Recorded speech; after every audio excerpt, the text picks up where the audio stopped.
নমস্কার, good afternoon. আমি আমার গুরুদেব পরম ভগবান ভোলানাথের নাম স্মরণ করে আমার আজকের ব্লগটা আমি শুরু করলাম। তোমরা প্রত্যেকে নিশ্চয়ই খুব ভালো আছো, আর আমিও বেশ ভালো আছি।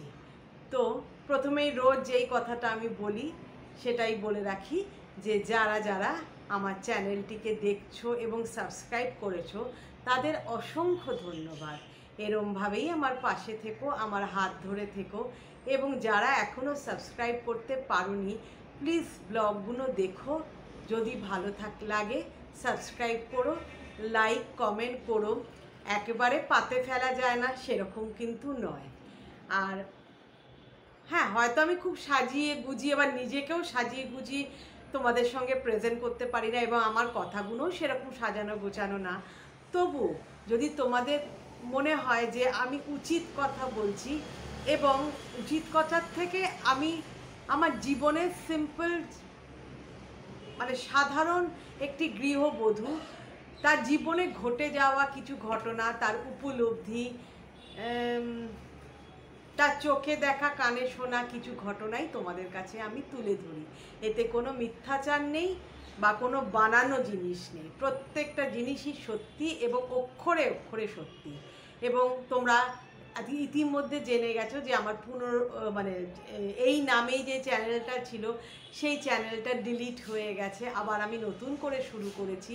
তো আমাকে তোমরা সাবস্ক্রাইব করে এবং লাইক কমেন্ট করে প্লিজ আবার নতুন এই যাত্রা যে আমি আরম্ভ করেছি তার জন্য তোমরা উৎসাহিত করো। এবং যারা করছো তাদের তো বলার আমার কিছুই নেই, তারা আমার কাছে ঈশ্বর তুল্য। কেমন?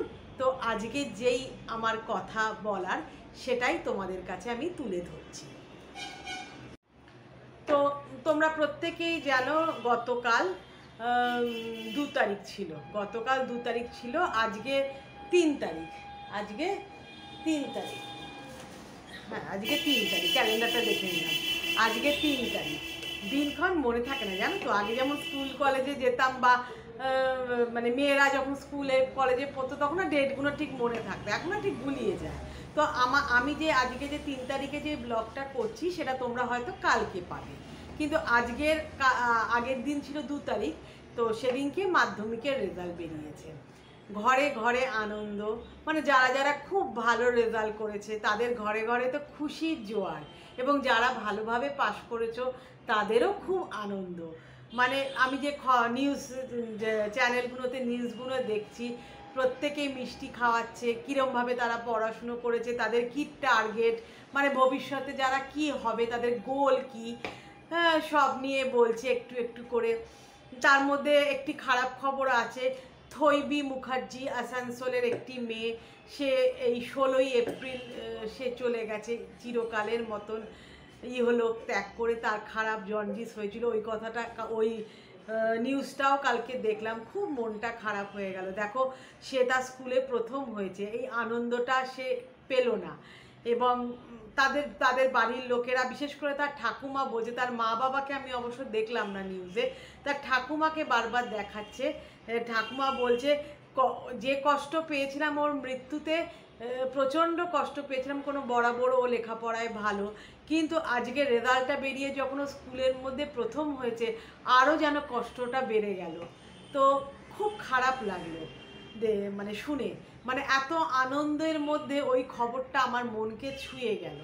তোমরা কে কে জানো আমি জানি না, হয়তো নিশ্চয়ই জানো। আজকে নিউজ, আজকে মানে পত্রিকাতেও, পেপারেও সেই ওর ছবি দিয়ে, ও দাদু ঠাকুমার ছবি দিয়ে এটা বেরিয়েছে।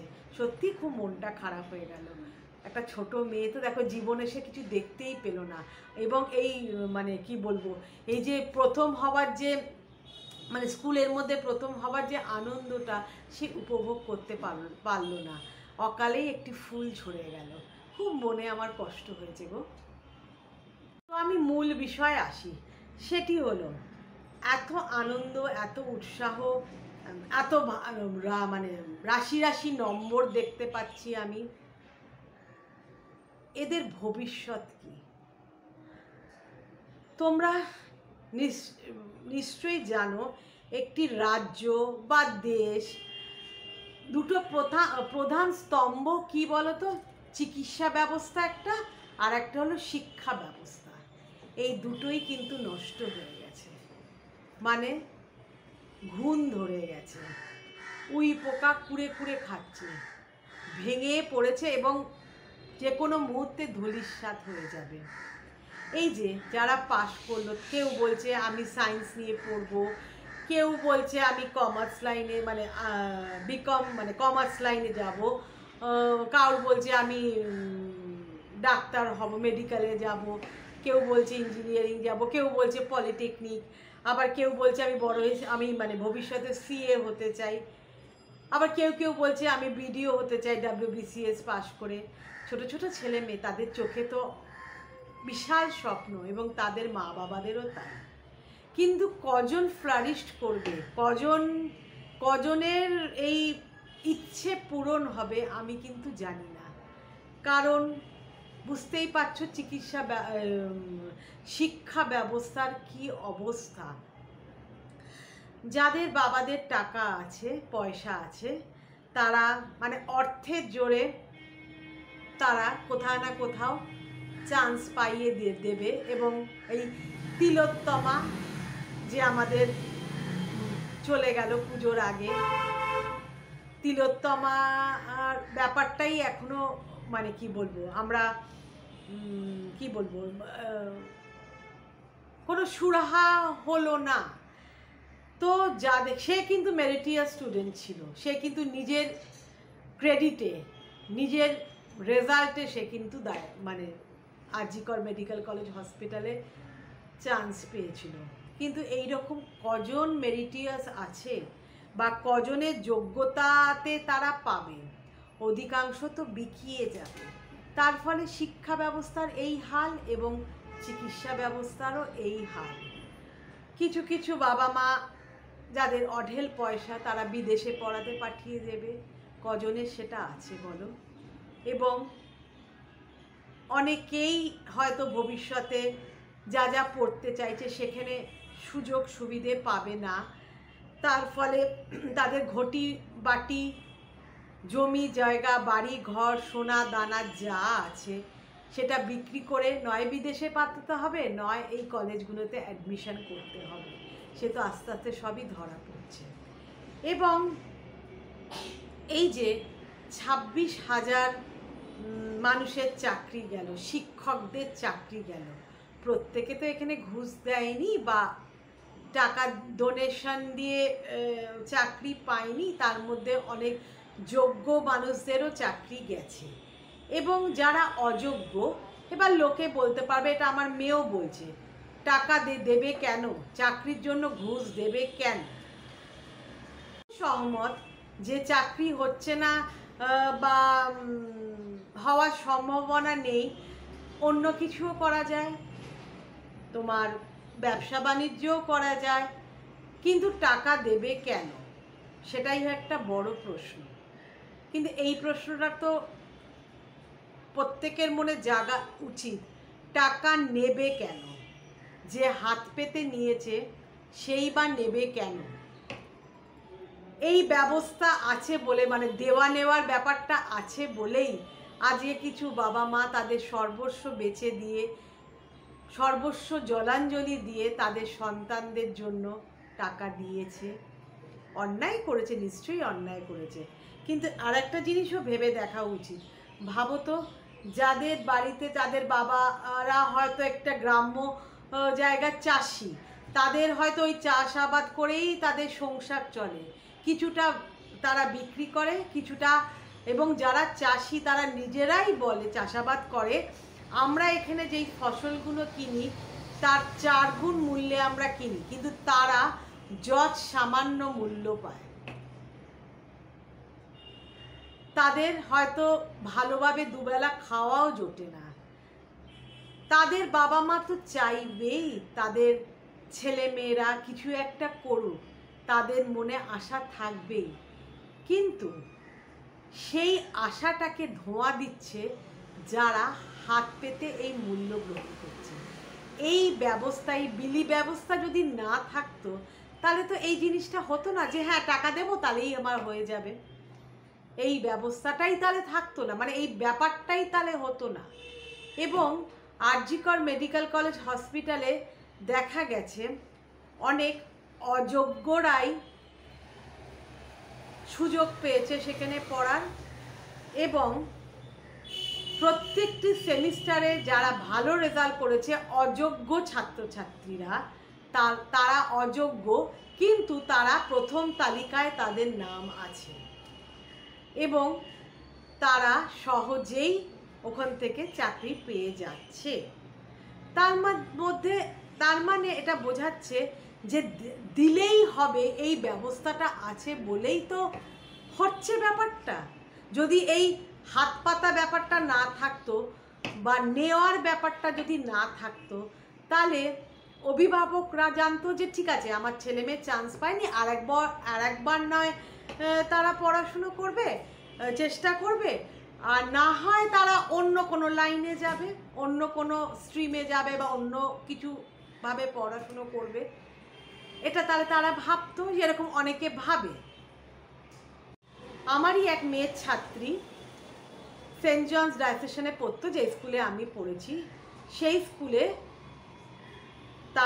সে বরাবর প্রথম স্থান অধিকার করেছে এবং উচ্চ মাধ্যমিকেও দেখা গেছে সে ব্রিলিয়েন্ট রেজাল্ট করেছে। তার নাম স্নেহা।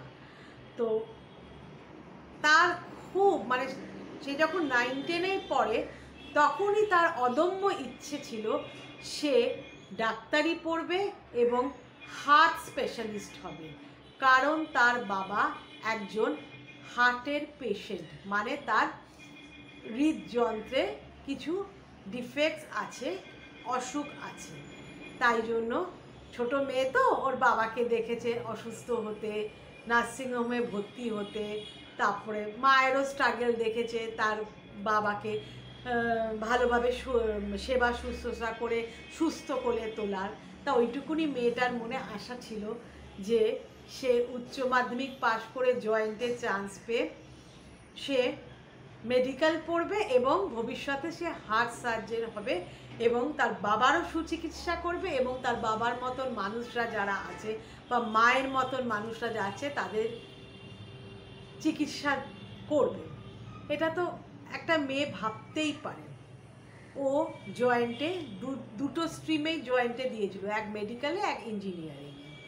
দেখা গেল মেডিকেলে ও সুযোগই পায়। ও কিন্তু আরেকবার দেওয়ার কথা ভাবলো না, কারণ ও বললো কি জানি আরেকবার দিতে গেলে হয়তো এর থেকেও হয়তো খারাপ রেজাল্ট হতে পারে। তাই জন্য ও ইঞ্জিনিয়ারিংয়ে ভর্তি হয়ে গেছে এবং যেহেতু ও মেধাবী ছাত্রী, আগাগোড়া ক্লাসে প্রথম হয়ে এসছে, ও প্রত্যেকটা ইতিমধ্যে দুটো সেমিস্টারও দেওয়া হয়েছে, প্রত্যেকটাতে ও উচ্চ স্থানে আছে। এখন ও ধরো মনটাকে মেরে বা মনের দুঃখটাকে চেপে ওটাই ও ভবিষ্যৎ বলে মেনে নিয়েছে। কিন্তু সেখানেও যখন ও ভবিষ্যতে প্লেসমেন্ট থেকে চাকরি পাবে, সেখানেও কিন্তু কন্ট্রাক্টের ব্যাপার আছে, এসে গেছে। আমি শুনছি 10 বছরের কন্ট্রাক্ট, এইরকম খুব কম জন আছে যারা একেবারে বিশাল রেজাল্ট করেছে, তাদের নিয়ে ঘাঁটাঘাঁটি করার সাহস অনেকের নেই। কিন্তু যারা মিডিওকার তাদের কিন্তু এইরকমভাবেই চলছে ব্যাপারটা। তাহলে ভাবো তুমি একটা শিক্ষা, এবং যেসব টিচার শিক্ষক শিক্ষিকারা চাকরি হারালো তার মধ্যে যোগ্য মানুষও তো আছে, তাদের কি ভবিষ্যৎ দেখা? রাস্তায় দাঁড়িয়ে দাঁড়িয়ে তাদের এই গরমের মধ্যে তাদের শুয়ে থাকতে হচ্ছে। তার ফলে কি স্কুলগুলোতে তারা যেতে পারছে না, কারণ ওদের বুঝতেই পারছে না ওরা কি করবেন এর ফলে। এবং যারা অযোগ্য, তারা এতদিন চালিয়ে এসছে পড়িয়ে এসছে, কার ক্ষতি হচ্ছে বলো তো? আমাদের ভবিষ্যতে, আমাদের ভবিষ্যতে যেই ছেলে মেয়েগুলো দাঁড়াবে, এক তো যারা যোগ্য শিক্ষক শিক্ষিকারা, তারা তো এর মধ্যেই কি বলবো, ওদের চাকরি গেছে বলে ওরা ওদের মিটিং মিছিল করছে, তারা ক্লাস নিতে পারছে না, তার ফলে কি তাদের ক্লাস হচ্ছে না। এবং দ্বিতীয়ত যারা অযোগ্য, তাদের হাতেই তারা পড়াশোনা এতদিন করে এসছে, কি জানি ঠিক শিখেছে না ভুল শিখেছে সেটাও জানি না। তাহলে কি বলো, আমাদের ভবিষ্যতের যে স্তম্ভটা আমি যে বললাম না ঘুণ ধরে গেছে, সত্যি ঘুণ ধরে গেছে। এবং আর.জি. কর মেডিকেল কলেজ হসপিটালের আমারই একজন চেনা জানা, তার নাম আমি বলবো না, এটা 2015-16 কথা আমি বলছি, যখন সে মেডিকেলেই দিয়েছিল জয়েন্ট, এবং জয়েন্টে সে চান্স পেয়েছিল, কিন্তু অনেক পেছনে তার নাম ছিল। সে কারণ সেটা বোঝা গেল তার বাবা মা যখন জয়েন্টের রেজাল্ট বেরোলো চুপ করেছিল এবং কাউকে জানতে দেয়নি, শুধু কিছু মানুষ জানতে পেরেছিল তার নাম অনেক পেছনে। এরকম মাসখানিক মানে সব মানে ভর্তির ব্যবস্থা হয়ে গেছে, মানে সবার মানে কাউন্সিলিং হয়ে গেছে, ডাক্তারিতে চান্স পেয়ে গেছে। 2-3 মাস পর শুনলাম সে তোমার আর.জি. কর তে মানে ডাক্তারিতে চান্স পেয়েছে। কি করে পেলো? এক তো তার র্যাঙ্ক পেছনে, দ্বিতীয়তে সে হয়তো প্রাইভেট কোনো হসপিটালে, যেমন তোমার হলদিয়ায় আছে বা বিভিন্ন প্রাইভেট যে আছে সেইখানেতে চান্স পেতে পারতো না, সে সরকারিতেই পেল। এর মধ্যে একটা বিশাল জিজ্ঞাসা চিহ্ন না? আমার তো মনে হয় তাই। আচ্ছা, আরেকজনকে আমি বলছি, আমার মেয়েরই ছাত্র সোহম চ্যাটার্জি। ও কিন্তু 2বার জয়েন দিয়েছিল, 3বারের বার ও মেডিকেলে চান্স পেয়েছে, কারণ ও মেডিকেল ছাড়া কিছুই করবে না। ও কিন্তু সাউথ পয়েন্টের একজন মেধাবী ছাত্র, তবুও প্রথমে সে মানে পেলই না, চান্সই পেল না মেডিকেলে। তার বাবাও চিকিৎসক, তার বাবা এই দেওয়ার ব্যাপারে ছিল না যে মেয়ে ছেলেকে করে করতে হবে। এরকম সৎ বাবা মাকে আমি স্যালিউট জানাই। দ্বিতীয়বারও দিয়েছিল, দ্বিতীয়বারও তার পেছনে র্যাঙ্ক ছিল, তার ফলে তাকে প্রাইভেটে ভর্তি হতে হবে, সেটাও তার বাবা মা চায়নি, কারণ আর্থিক দিকটাও তো দেখতে হবে। তারা চেয়েছিল সরকারিতে সে চান্স পায়। এবং মেয়েটি মানে ছেলেটিকেও আমি বলবো যে মন তার ভেঙে যায়নি, সে তৃতীয়বারও চেষ্টা করেছে এবং তৃতীয়বার সে মেডিকেল কলেজ হসপিটালে চান্স পেয়েছে এবং সে তার 2 বছর পড়া হয়ে গেল। তা এইরকম মনের জোর কজন ছাত্রছাত্রীর আছে বলো? আমি তার বাবা মাকেও মানে ক্রেডিট দিই, তার ছেলেকে এরকমভাবে উৎসাহ দেওয়ার জন্য। ছেলেটি মনের আনন্দে এখন লেখাপড়া করছে, ভালো আছে, পরিবার ভালো আছে, এবং আমি জানি সে ভবিষ্যতে সুযোগ্য ডাক্তার হয়ে উঠবে। প্রত্যেকেই চায় চিকিৎসা ব্যবস্থাটা, মানে চিকিৎসা যেখানে একটি জীবন মরণের ব্যাপার থেকে যায়, সেটা যাতে সুষ্ঠুভাবে হয়, এবং শিক্ষা যেটা প্রাথমিক ব্যাপার, শিক্ষা না হলে সে ভবিষ্যতে তার মানে জীবনের টার্গেটটা বা গোলটা পাবে কি করে?